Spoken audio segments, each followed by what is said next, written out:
예, 오늘 열왕기하 25장에 있는 말씀은 이제 남유다가 마지막으로 망하는 그런 이제 25장입니다. 그런데 사실은 히스기야 때부터 하나님께서 계속 경고를 주셨는데 왕들이 말을 안 듣고 제사장들이 말을 안 듣고, 그래서 이 하나님께서 이제 하나님의 선지자들을 통해서 계속해서 이러이러한 방향으로 가라, 이러이러한 방향으로 가라 계속 얘기를 했는데 안 들었어요. 근데 안 듣는 이유가 무엇일까? 우리는 이 성경에는 그 열왕기 하에 있는 말씀과 에레미야에 있는 말씀과 에스겔에 있는 말씀이 이렇게 많이 같이 이렇게 겹쳐지는 게 있고, 또 다니엘서 1장에 보면은 다니엘이 엘리야김 시대에 그 포로로 잡혀간 거 이렇게 나옵니다. 그래서 성경이 역사 가운데 일어난 일들을 이렇게 기록을 해놨는데요. 이때도 많은 그 선지자들이 있었습니다. 없었던 게 아니에요. 있었는데 에레미야 선지자는 하나님의 음성을 듣고서 바로 말하는 선지자였는데, 그 외에 너무나 많은 선지자들이 그 왕들 주변에 있었는데, 그 왕들 주변에 있는 선지자들은 친애굽 이성과 논리로 바라볼 때는 그쪽이 옳습니다, 이렇게 많이 권면을 했답니다. 그리고 왕궁에 있는 대신들도 친애굽 사람들이 많다 보니까 지금 전 세계적으로 국가마다 이렇게 공작을 많이 펴가지고 그 나라의 방향이 올바른 길로 가지 못하게 하는 정치적 공작이 참 많더라고요, 전 세계적으로. 근데 그때도 아마 그랬던 것 같아요. 얼마 전에도 뭐 아르헨티나인가 어느 나라인가 이제 친중을 하다가 이제 딱 돌아서서 이렇게 다른 방향으로 가고, 이런 일들이 세계적으로 일어나고 있는데, 이때에도 많은 사람들이 바벨론이 앞으로 괜찮아, 아니야 아직까지는 애굽이야, 지금 바벨론과 애굽을 놓고 서로 힘이 센 쪽에 붙으려고 하는 사람들이 대신들 중에도 있고 선지자들 중에도 있어. 근데 그것을 결정을 누가 하느냐? 왕이 선택을 하는데, 왕이 옳다고 결정을 내리는 방향으로 간 것이 반바벨론 정책을 핀 거예요. 근데 하나님은 에레미야를 통해서 아니야, 애굽에 가지 마, 애굽은 망할 거야, 너희들 피난도 애굽에 가지 마, 애굽에 가면은 기근과 전염병과 칼이 너희를 따라갈 거야, 절대 애굽으로 가지 마. 근데 많은 사람들이 애굽이 편안해 보이고 좋아 보이고 애굽에 가면 살 것 같고, 그러니까 우리의 눈과 하나님의 계획이 다르다는 거. 그래서 애굽으로 많이 갔어요. 근데 애굽으로 갔던 사람들 나중에 애굽 다 그 말씀하신 대로 그대로 다 되어졌어요. 칼과 기근과 저기로 인해서 다 잡혀가고 죽고 했습니다. 근데 우리는 이 성경을 바라보면서 선택하는 거, 망하는 그 지점에 있을 때 망하는 길로 선택하지 말아야 되는 거예요. 망하는 지점에 있을 때 망하는 걸 선택하면 안 되는 거예요. 근데 이 유다의 왕들이 망하는 길로만 선택을 했어요. 24장에 보면은 여호야김 시대에 1차로 와서 바벨론 포로로 끌고 갔습니다.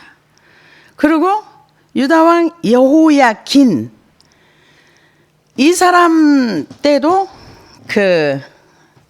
이제 바벨론이 쳐들어와서 2차로 끌고 갔어요. 열왕기 24장에 있는 내용입니다. 그러고 나서 여호야긴은 아예 바벨론을 끌고 가버리고, 그러고 나서 시드기야를 이제 왕으로 세워놨습니다. 바벨론 왕이 여호야긴의 숙부, 그러니까 숙부라고 하니까 요시야의 아들인 거예요. 마따니아를 대신하여 왕으로 삼고 그의 이름을 고쳐 시드기야로 하였더라. 그래서 시드기야가 망할 때까지 그냥 시드기야로 끝납니다.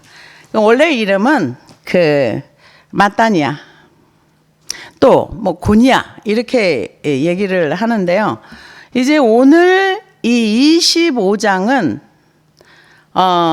시드기야가 마지막 침공을 받아서 망하는, 유다 나라가 완전히 없어져 버리는, 이제 그러므로 인해서 열왕기하 25장이 끝납니다. 근데 우리는 유대 나라 이스라엘 나라를 보면서 뭐를 알아야 되는가?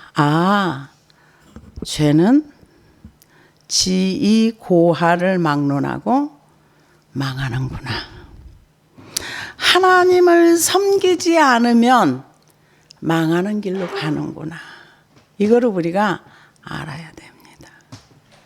우리가 하나님을 못 이겨 먹어요.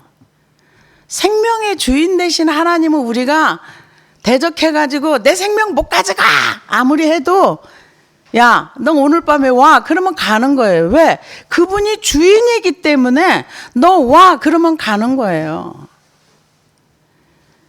하나님이 말씀하시면 그대로 돼요. 나는 하나님 하는 정책 모든 게 싫어요. 다 싫어요. 난 내 마음대로 살래요. 그럼 하나님 이겨먹어야 되거든요. 못 이겨먹어요. 그의 끝은 지옥입니다.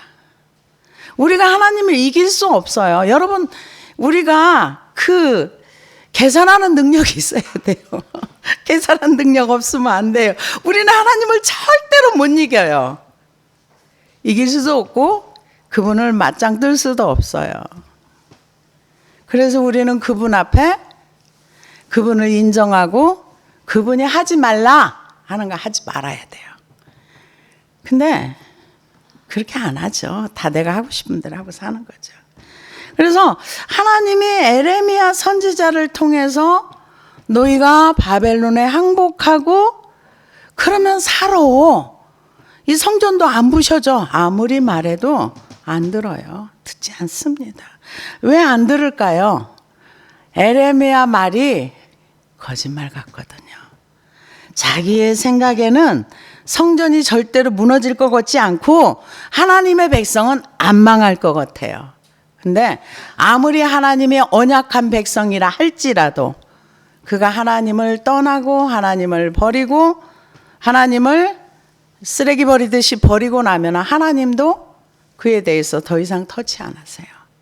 그걸 뭐라 그러는가? 성경에 보면은 내어버려 두사. 그냥 내버려 두는 거예요. 그 나중에 심판하세요. 그래서 열왕기하 25장 1절에 보니까 시드기야 제9년의 열째 달 10일에 바벨론의 왕 느부갓셋날이 그의 모든 군대를 거느리고 예루살렘으로 치러 올라와서 이 시드기야가 바벨론이 세워준 왕입니다. 근데 이 시드기야가 여호와킴의 모든 행위를 따라서 여호와 보시기에 악을 행하였어요. 그래서 하나님께서 시드기야도 이제 끝내기로 결정하셨어요. 결정하시고 나서 바벨론이 오는 걸, 그러니까 범사의 여호와를 인정하라. 그리하면 내 길을 지도하시리라.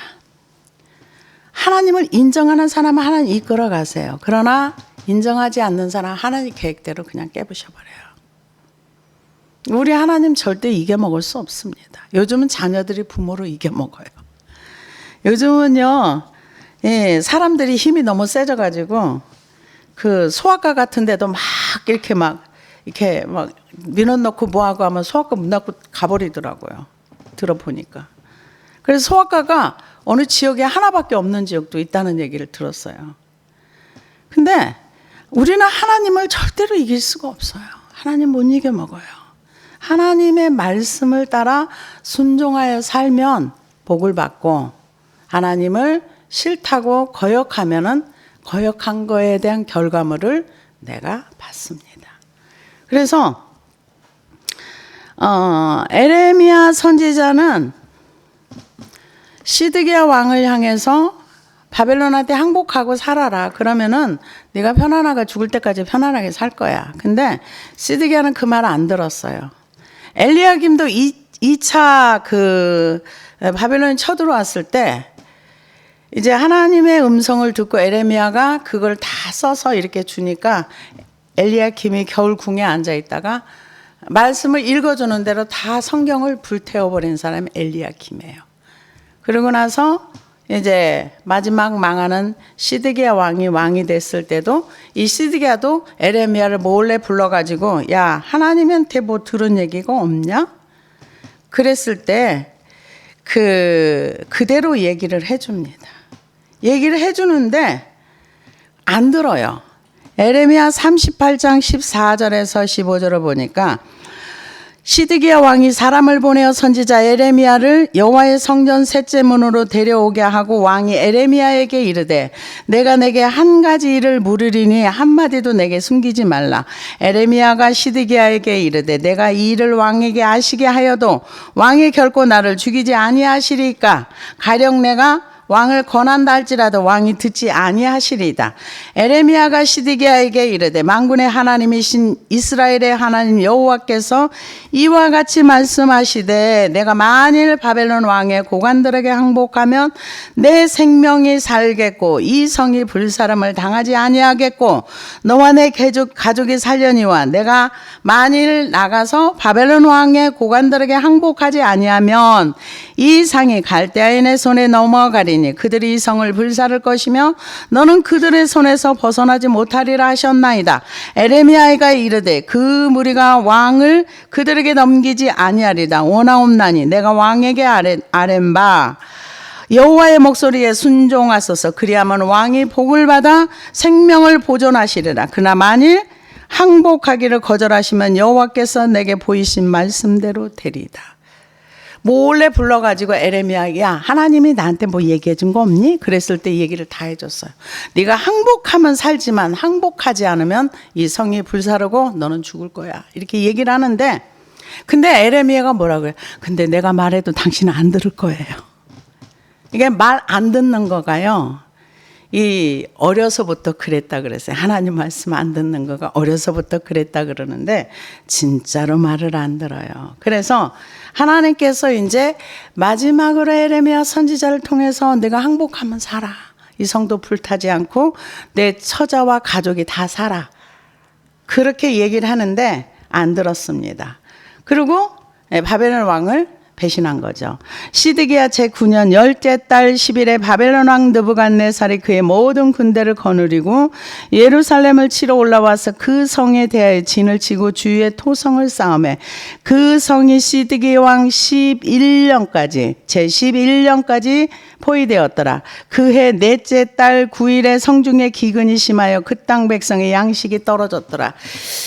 이 양식이 떨어져 가지고 거의 해수로는 3년이에요. 9년에서 11년이니까 3년인데 만 2년 조금 안 된답니다. 그러니까 해가 넘어가면서 만 2년 조금 안 되는데 이때 에레미야 애가에 나오는 그 현상이 그대로 아이를 잡아먹고 기근이 심해서 사람들이 죽고 뭐 전염병으로 죽고 말할 수 없는 고통 속에서 지금 이 11개 안에 이렇게 간단하게 기록을 해놨습니다.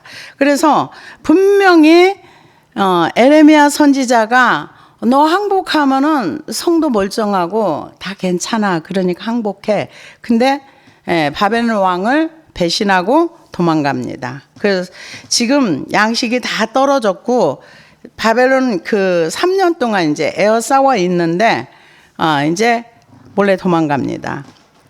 양식이 떨어졌더라. 그 성벽이 파괴되매 모든 군사가 밤중에 두 성벽 사이 왕의 동상견 문 길로 도망하여 갈대아인의 그 성읍을 에워쌌으므로 그가 아라비아 길로 가더니 갈대아 군대가 그 왕을 뒤쫓아가서 여리고 평지에서 그를 따라 잡음에 왕의 모든 군대가 그를 떠나 흩어진지라. 그러니까 흩어졌다는 이 단어가 히브리어로는 그냥 병이 탁 깨져가지고 주워 모을 수 없는 것처럼. 그러니까 모든 사람이 순식간에 바벨론 군대가 쳐들어오니까 같이 왕을 호위했던 사람이 싹 사라져버린 거예요.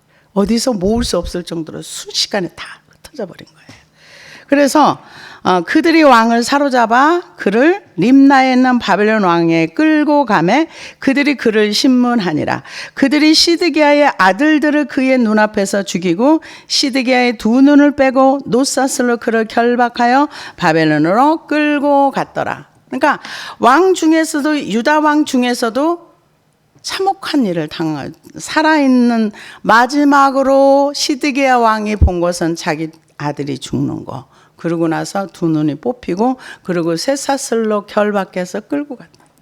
근데 이때요, 사람들을 이때 전쟁을 할 때 제가 역사서의 어떤 기록을 이렇게 보다 보니까 사람이 상상할 수 없게 사람을 죽였더라고요. 껍질을 다 벗겨서 죽이기도 하고 사지를 잘라서 죽이기도 하고 펄펄 끓는 기름솥에 던져서 죽이기도 하고 뭐 하여튼 쇠사슬로 이렇게 막 완전히 묶어놓기도 하고 우리가 생각할 수 없는 그런 전쟁의 포로들을 끌고 갔던 거가 바벨론 기록에도 남아있고 역사의 기록 속에 토판에도 있고 여러 기록에 남아있다 하는 것을 봤습니다. 그래서 바벨론의 왕 느부갓네살의 19째 해 5월 7일에 바벨론 왕의 신복 시대장 느부사라단이 예루살렘에 이르러 여호와의 성전과 왕궁을 불살하고 예루살렘의 모든 집을 기윤의 집까지 불살랐으며 시대장에게 속한 갈대아 온 군대가 예루살렘 주위의 성벽을 헐었으며 성중에 남아있는 백성과 바벨론에게 항복한 자들과 무리 중 남은 자는 시대장 느부사라단이 모두 사로잡아 가고. 그러니까는 이제 시드기야 왕은 아들을 죽이고 두 눈을 빼서 바벨론 쇠사슬로 결박해서 끌고 가고 그러고 와가지고는 이 성을 다 파괴한 거예요. 그러고 나서 성전에 있는 것들을 다 가져갔습니다. 시대장이 그 땅에 비천한 자를 남겨두어 포도원을 다스리는 자와 농부가 되게 하였더라. 이 사람들은 기술도 없고 재능도 없고 땅도 없고 재산도 없고 아무것도 없는 비천한 그러니까 땅이나 팔 줄 아는 이런 사람들을 모아놓고 포도원과 농사를 짓게 한 거예요. 그 이유는 뭐냐면은 속국이니까 조공을 받아가야 되니까. 그리고 기술이 있고 또 능력이 있고 뭐 괜찮은 사람들은 다 뽀로로 끌고 가고 반역한 사람 다 죽여버리고. 이제 이렇게 했습니다. 갈대아 사람이 또 여호와의 성전의 두 놋 기둥과 받침들과 여호와의 성전의 놋바다를 깨뜨려 그 놋을 바벨론으로 가져갔고 이 놋이요 얼마나 많았는지 헤아릴 수가 없었답니다. 그래서 굉장히 많이 가져갔대요. 놋이 그때 당시에도 싼 건 아닌데 엄청난 양을 가져갔대요. 그래서 이거는 훔쳐가기도 어려우니까 그냥 가져갔답니다. 다 이제 한꺼번에 못 가져가지고 깨트려서 가져갔대요.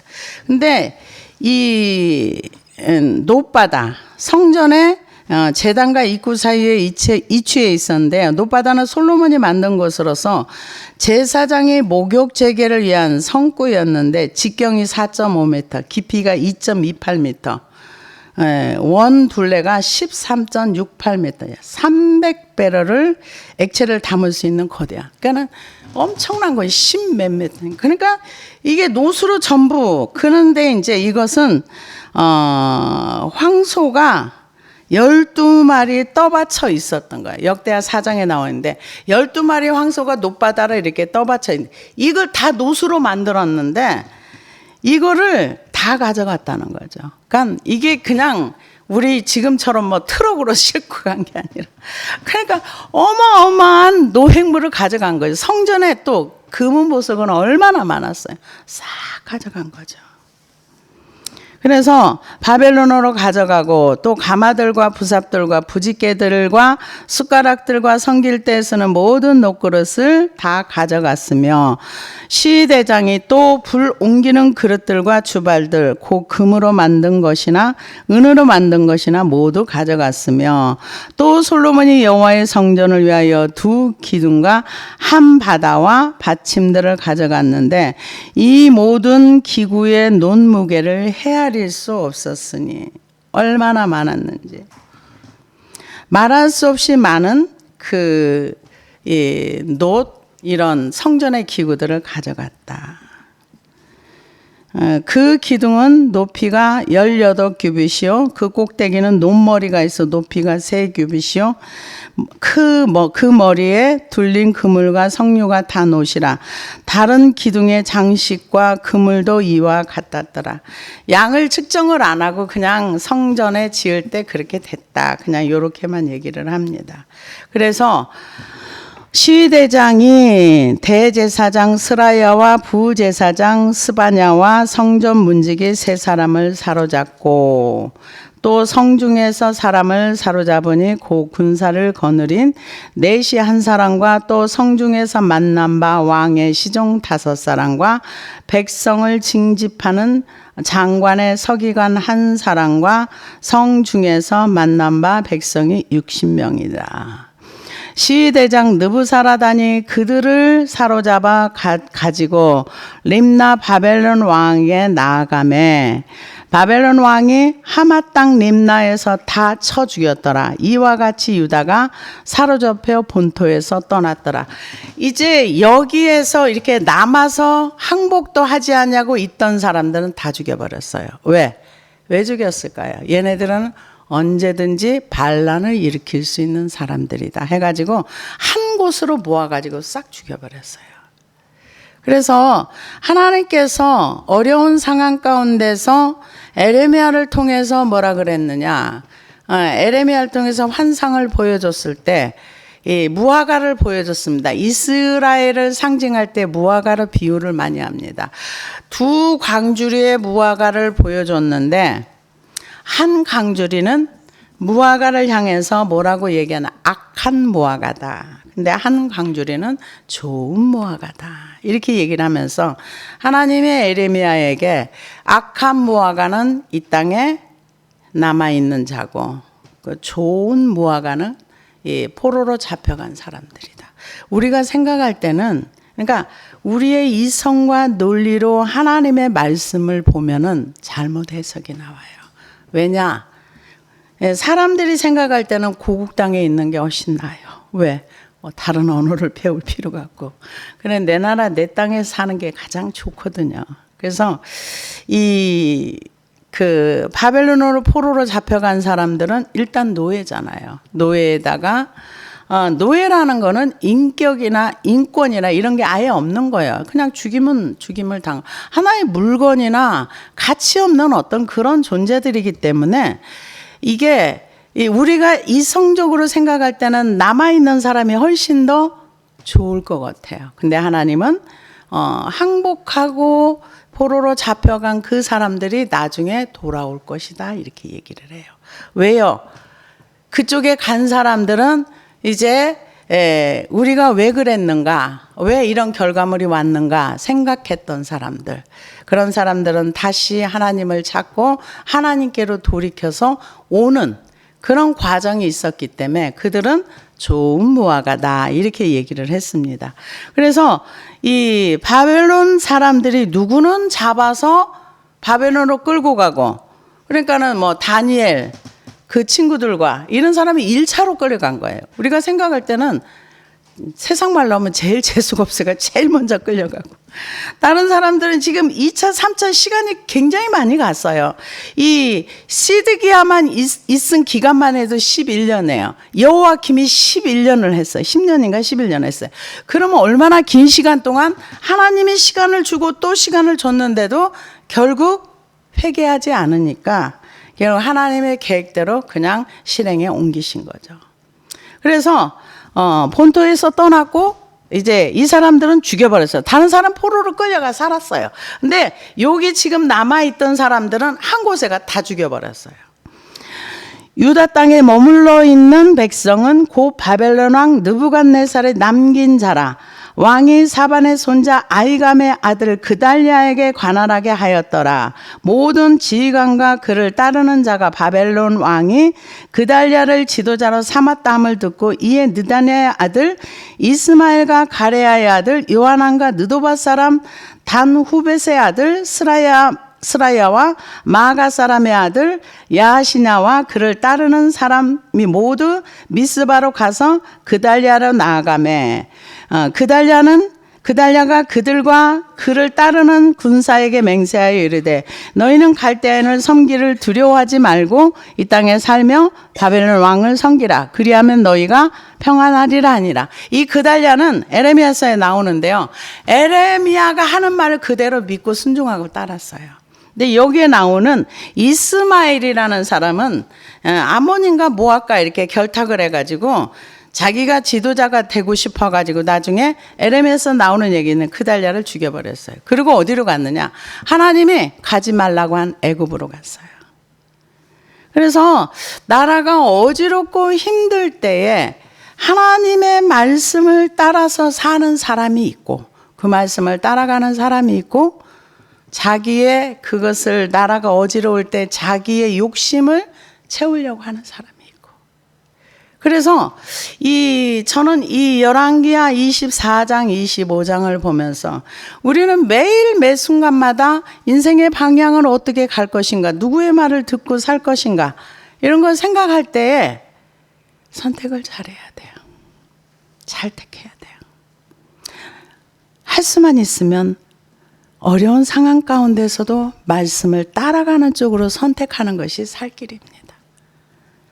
이분들은 이 시드기야나 이때 당시에 있던 사람들은 본인들의 죄도 죄지만 위에서부터 내려온 죄가 축적돼가지고 근데 죄가 축적 안 된 사람이 누가 있습니까? 이때부터 내려온 사람은 양반은 양반 가면 대로 죄가 있고 양반 아닌 사람은 아닌 대로 죄가 있고 죄들이 다 있거든요.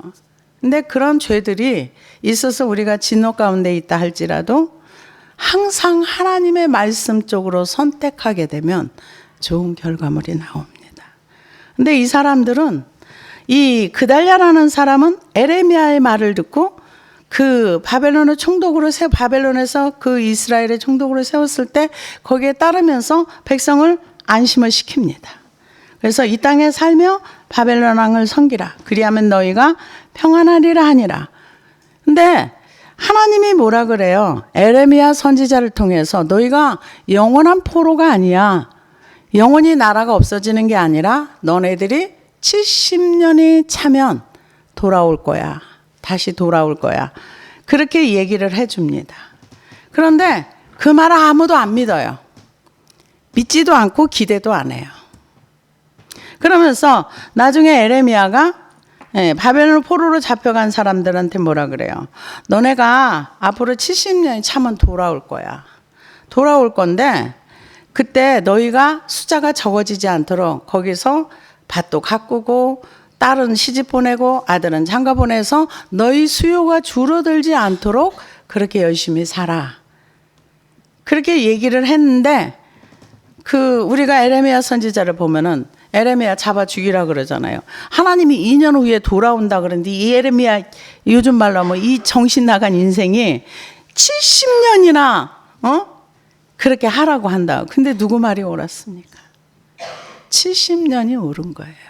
근데 그 예언의 말씀을 믿는 사람이 있고 믿지 않는 사람이 있어요. 하나님의 말씀을 똑같이 들어도 믿는 사람이 있고 안 믿는 사람이 있어요. 나중에 다니엘이 이제 1차 포로로 가서 거기서 거의 70년 살은 거죠. 그랬을 때 어느 날 갑자기 기도하다 보니까 70년이 다 돼가는데 아무것도 없는 거예요. 하나님이 70년이라고 에레미야에 말씀을 했는데 그러니까 그때부터 다니엘이 뭐를 합니까? 민족의 죄를 끌어안고 회개하는 모습이 다니엘서 9장입니다. 근데 거기에 보면은 그 포로된 상황에 핵심은 뭐라 그러냐. 하나님 당신이 우리를 이렇게 고생시켜가지고 선민인데 이럴 수가 있습니까? 이런 내용이 하나도 없어요.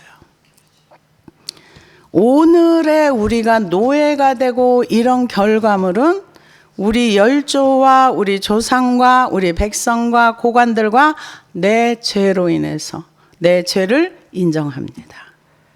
그러고 나서 회개를 하니까 하나님이 그 기도가 시작하자마자 바로 답을 줘요. 근데 이제 막아가지고 이제 며칠 늦게 왔다 이런 내용이 있긴 하지만은 그건 뭐예요? 하나님의 기록된 말씀, 선지자들이 했던 말을 그대로 믿고 기다리고 현실 생활에 충실했던 사람이에요.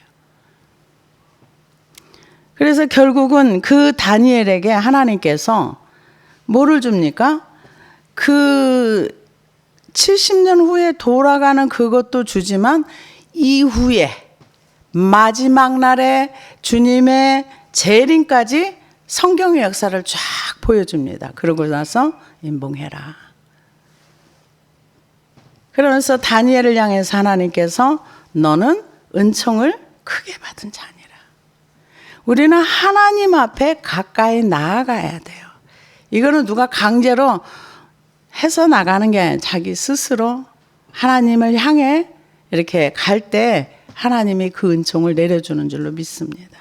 그래서 지금 이제 이 나라는 완전히 망한 겁니다.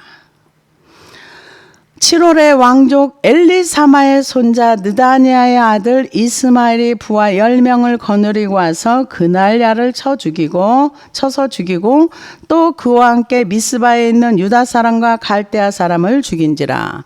이게 지금 그 에레미야서에 나와 있는 그 내용 똑같은 내용입니다. 그래서 그달랴는 에레미야 말을 듣고 우리가 바벨론으로 성경에 사는구나. 그렇게 이제 하고서 우리가 여기서 잘 살고 있으면 돼. 이렇게 얘기를 하는데 이스마엘은 그 에레미야 말을 안 듣는 거예요. 안 믿는 거예요. 그러고 나서 그게 애국이라고 생각을 했겠죠. 그달랴를 쳐 죽이는 게. 그 죽여버렸습니다. 그러고 나서 본인은 바벨론 사람을 두려워해서 애굽으로 도망갔어요. 유다의 왕 여호야킨이 사로잡혀 간 지 37년 곧 바벨론 왕의 애월 무르닥이 즉위한 원년 11년 그달 27일에 유다의 왕 여호야킨을 옥에서 내놓아 그 머리를 들게 하고 그에게 좋게 말하고 그의 모든 지위를 바벨론에 그의 모든 왕을 지위보다 높이고 그 죄수의 의복을 벗게 하고. 지금 이분은 굉장히 긴 시간을 바벨론에서 살았습니다. 약 한 몇십 년을 사는 거죠. 이렇게 계산은 제가 안 해봤는데요. 긴 시간을 여기서 살았어요. 살았는데 이제 마지막 왕조였던 그 사람이 죽었습니다. 이제 바벨론 그 여호야킨이 사로잡혀 간 지 37년. 37년에 그러니까 37년간 지금 바벨론에서 옥살이를 한 거죠. 여호야킨이 바벨론 포로가 돼서. 그래서 바벨론 왕 에월 무르닥이 즉위하니까 그 느부갓네살 왕이 죽고 에월 무르닥이라는 왕이 이제 집권을 하면서 뭐라고 했냐? 포로된 사람들에게 내가 인격적인 대접을 해줄게. 그 중에서 유다의 왕 여호야킨을 옥에서 내놓아 그 머리를 들게 하고 그에게 좋게 말하고 그의 지위를 바벨론에 그와 함께 있는 모든 왕의 지위보다 높이고 그 죄수의 의복을 벗게 하고 그의 일평생 항상 왕의 앞에서 양식을 먹게 하였고. 이걸 이제 상징으로 이렇게 표현을 하더라고요. 어떻게 표현하나? 하나님께서 이스라엘, 유다를 회복시킬 것을 의미한다. 이렇게 얘기하시는 분도 있어요. 근데 여호야킨은 왕이 된 지 얼마 안 돼가지고 바벨론 포로가 돼가지고 그냥 긴 시간을 감옥에서 37년이라고 나왔네요. 여호와긴이 사로잡혀 간 지 37년. 그러니까 그 긴 시간 동안 옥에서 있다가 이제 왕이 바뀌고 나서 새로 이제 그 사람의 지위를 높여주고 왕의 그 식탁에서 밥을 먹을 수 있게 하고 양식을 먹게 하였고 왕의 앞에서 양식을 먹게 하였고 그가 쓸 것을 날마다 왕에게 받는 양이 있어서 종신토록 끊어지지 아니하였더라. 포로로 잡혀가서 긴 시간을 살다가 나중에 이제 왕은 아니지만은 그 바벨론 왕에 있으니까 왕은 아니지만은 거기서 이제 살게 됐는데요. 이걸 바라보면서 우리는 망하는데 이제 망하는 그 과정을 간략하게 적어놨어요. 간략하게. 그래서 열왕기 하에 있는 말씀이 에레미야서도 있고 또 다니엘서도 있고 에스겔서도 있고. 왜냐? 에스겔은 2차 포로 때 잡혀갔거든요. 그리고 나서 하나님께서 그들이 포로로 잡혀갔을 때 하나님 그곳에 같이 가셨어요. 그래서 다니엘과 함께 하셨고. 그러니까 우리 하나님을 어느 제한을 두면 안 돼요. 내가 하나님을 인정하고 믿기만 하면 내가 어느 곳에 어느 장소에 있는 상관은 없어요. 왜냐? 우리가 그 성경을 보면 알지만은 요셉이 사실 하나님이 요셉 형들한테 너 요셉 미워해가지고 저거 팔아먹어 이렇게 시킨 거 아니거든요. 왜 그랬어요? 자기네들이 시기와 질투와 분노를 못 이겨가지고 동생을 시기하고 질투하다 보니까 죽여버리고 싶은 거예요. 근데 힘이 없으면 못 죽이는데 여럿이 단합을 해가지고 죽일 수 있는 힘이 있으니까 죽이려고 했는데 그중에 죽이면 뭐 하겠냐. 그 말도 맞아. 그러고 파는 거 아니에요. 근데 거기에서 요셉이 하나님은 나한테 이렇게 꿈도 주고 뭐도 주고 했는데 내가 뭐야 이게 이 꿈 다 가짜야? 다 거짓말이야? 그 꿈을 버렸어 보세요. 그 꿈을 버리면서 하나님을 만약에 버렸으면은요 요셉은 거기서 끝나요. 끝납니다. 하나님이 아무리 비전을 주고 꿈을 줬어도 내가 그것을 인정하고 받아들이고 그것이 이루어지기를 기도해야만 그것이 결과물이 나오는 거예요. 인정하는 굉장히 중요합니다. 요셉이 꿈을 안 받았습니까? 받았는데도 요셉이 하나님을 인정하지 않았으면 뭔가 받아들인 거죠. 그랬더니 요셉이 있는 그곳에 하나님이 애굽에 같이 가셨잖아요. 그래서 함께 하셨잖아요. 그래서 제가 보니까 하나님을 인정하는 거, 하나님이 어떤 분이라고 인정하는 거, 하나님 인정받고 싶어 하세요. 우리에게 사랑받고 싶어 하세요. 그래서 요구하십니다. 너희 날 사랑해. 마음을 다하고 뜻을 다하고 성품을 다하고 주 너희 하나님을 사랑하라. 이게 율법이고 강령이라 그랬어요. 근데 우리는 그걸 안 해요. 안 하면서 뭘 원해요? 하나님이 주는 현실의 문제만 해결되기를 원해요. 현실의 문제가 해결이 안 되면 에이 하나님 내 기도 안 듣네. 이렇게 되는 거죠. 그래서 이 열왕기 하에 열왕기 상하 이스라엘의 역사거든요. 북이스라엘 남유다의 역사입니다. 이걸 보면서 우리가 하나님을 인정하고 하나님을 어떻게 섬겨야 할 것인가를 역사를 통해서 우리는 배워야 될 줄로 믿습니다. 기도하시겠습니다.